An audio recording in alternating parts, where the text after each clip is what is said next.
मकर संक्रांति तहेवार निमित्ते लोको दानपुण्य साथे लोको गोदान पण करता होय छे। मकर संक्रांति तहेवार ने लई माळियाहाटीना गौप्रेमी दान एकठું કરી गौ माटे आखું વર્ષ सेवा करता होय छे। हाटीय छत्री युवक मंडळ, गौ सेवा समिति, माळियाहाटीना પાંજરાપોળ समिति અને કામધેનુ गौ सेवा द्वारा उत्साहभेर छूटा हाथे दान तेमज अनाज, खोड़, कपास, भूसो, गोળ सहित वस्तुओ आपवामां आवी हती। हूँ राजेश देसाई माळियाहाटीना પાંજરાપોળનો ट्रस्टी छूँ। त्यारे પાંજરાપોળ में 450 जीव आसरो लई रह्या छे। वृद्ध, अशक्त, लूला लंगड़ा एक जातनो वृद्धाश्रम है।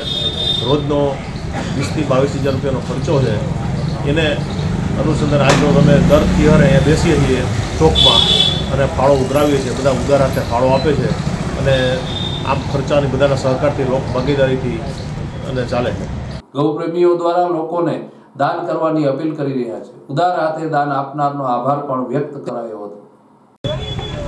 आज रोज मकर संक्रांतिना पवित्र दिवसे हाटी क्षत्रिय गौ सेवा समिति द्वारा दर वर्षनी जेम माळियाहाटीनानी अंदर रेडियाळ गायो छे अने एनी सेवा माटे के जेने नींद नाखवा माटे पण कोई नथी, एनी सेवा माटे दर वर्षनी जेम अमोए आज रुद्रेश्वर टोकरी खाते एक गोदान एकठું करवानो एक प्रयास करी रह्या छीए। અને આજના દિવસે જે પણ ફંડફાળો આવશે, જે દાન આવશે, તેનો ચારો લઈ અને અહીંયા આખા વર્ષ માટે જે રેડિયાળ ગાયો છે એને ચારો નાખવા માટેની પ્રક્રિયા કરી રહ્યા છે।